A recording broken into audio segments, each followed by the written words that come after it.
This is more than legacy. This is a source of inspiration, sharing the journey of discovery. PSN College of Engineering and Technology.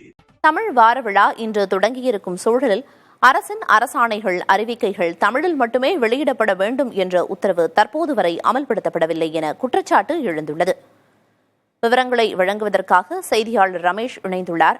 Ramesh, ஏற்கனவே இது தொடர்பான ஒரு அதிகாரப்பூர்வ அறிவிப்பு, அதாவது உத்தரவு பிறப்பிக்கப்பட்டிருந்துச்சு. இனி தமிழ்ல தான் அரசாணைகள் இருக்கணும், உத்தரவுகள் இருக்கணும்னு சொல்லிட்டு. ஆனாலும் அந்த உத்தரவுக்கு அப்புறமா கூட நம்ம ஆங்கிலத்திலேயே அறிவிப்பாணைகளை தொடர்ந்து பார்க்கிற வண்ணம் இருக்கு. என்ன காரணம்? அரசு தரப்பிலிருந்து இருந்து இதுக்கு ஏதேனும் விளக்கம் கொடுக்கப்பட்டிருக்கா? என்ன விவரம்? கடந்த மாதம் தமிழக அரசுடைய தமிழ் வளர்ச்சித்துறை செயலாளர் ராஜாராமன் ஐஏஎஸ் ஒரு அரசாணையை வெளியிடுகிறார்.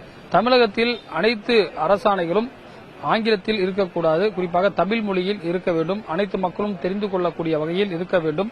அதேபோல அதிகாரிகள் இடமாற்றம், அதேபோல அதிகாரிகள் மற்றும் அமைச்சர்கள் தமிழிலே கையெழுத்திட வேண்டும் என்ற ஒரு அரசாணையை வெளியிட்டார்கள்.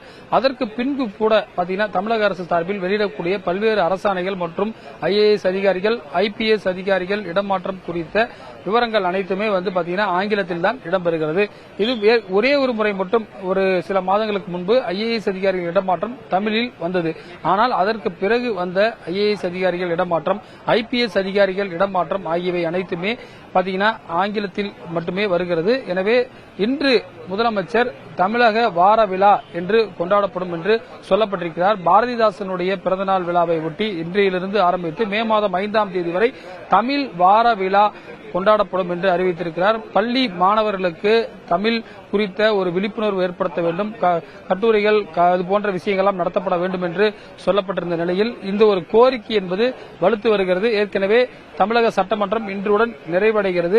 குறிப்பாக தமிழ் மொழிக்கு அதிக முக்கியத்துவம் கொடுக்க வேண்டும் என்று தமிழ் வளர்ச்சித்துறை என்று ஒரு துறை இருக்கிறது. தமிழ் வளர்ச்சித்துறைக்கு என்று இயக்குநர் இருக்கிறார், அதுக்கென்று ஒரு அமைச்சரும் இருக்கிறார்கள். எனவே இதை வரக்கூடிய காலங்களில் அதிக அளவில் முக்கியத்துவம் கொடுத்து, குறிப்பாக பட்டா தற்போது கூட ஒரு அமெண்ட்மெண்ட் கொண்டு வந்திருக்காங்க.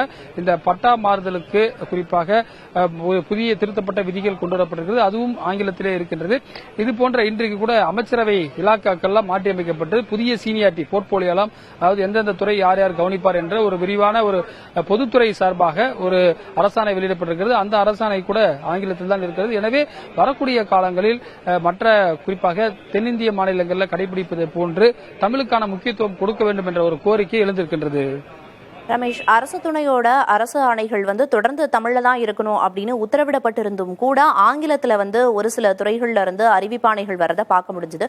அந்த சம்பந்தப்பட்ட துறைகள் மீது ஏதேனும் நடவடிக்கை எடுக்கப்பட வாய்ப்பு இருக்கா? உறுதியா தமிழ்ல தான் அரசாணை அப்படிங்கிற நடைமுறை எப்ப இருந்து அமலுக்கு வரும்னு எதிர்பார்க்கலாம்? நிச்சயமாக நம்ம புதிய தலைமுறை சார்பாக இன்றைக்கு நம்ம அந்த செய்தியை வெளிப்படுத்தியிருக்கோம்.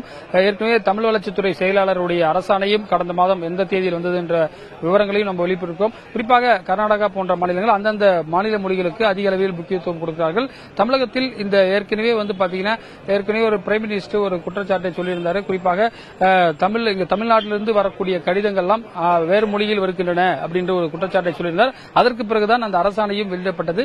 இந்த நிலையில்தான் தற்போது தமிழ் மொழியில் குறிப்பாக அரசாணை வெளியிட வேண்டும் என்று ஒரு கோரிக்கை என்பது வந்திருக்கிறது. அது மட்டும் இல்லாமல் தமிழகத்திற்கு தான் குறிப்பாக மத்திய அரசு செம்மொழி தமிழாய்வு நிறுவனம் என்ற ஒரு நிறுவனமே செயல்பட்டு வருகிறது. சோழிங்கநல்லூரில் செம்மொழி அந்தஸ்து பெற்ற தமிழ் மொழியில் தான் தமிழகத்தில் இருக்கக்கூடிய பெரும்பாலான அரசாணைகள் வர வேண்டும் என்ற ஒரு கோரிக்கை வந்திருக்கிறது. நிச்சயமாக வரக்கூடிய காலங்களில் குறிப்பாக துறை சார்ந்த அமைச்சரிடம் நாம் இது குறித்து கேட்டு அவருடைய ரியாக்ஷன் என்னன்றதையும் நம்ம ஒளிபரப்ப இருக்கின்றோம். அது மட்டும் இல்லாமல் தமிழ் வளர்ச்சித்துறை செயலாளர், தமிழ் வளர்ச்சித்துறை இயக்குநர் போன்ற அதிகாரிகளிடம் கேட்டு இதற்கான முடிவு என்ன என்பதையும் நம்ம அடுத்தடுத்த செய்திகளை நம்ம வெளியிடலாம். நிச்சயமா நீங்க குறிப்பிட்ட மாதிரி அடுத்தடுத்த அரசு துறை அதிகாரிகள் இது தொடர்பா என்ன சொல்றாங்கன்னு பொறுத்திருந்து பார்க்கலாம். தற்போதைய கள விவரங்களை வழங்கியதற்கு நன்றி Ramesh. This is more than legacy. This is a source of inspiration, sharing the journey of discovery. PSN College of Engineering and Technology.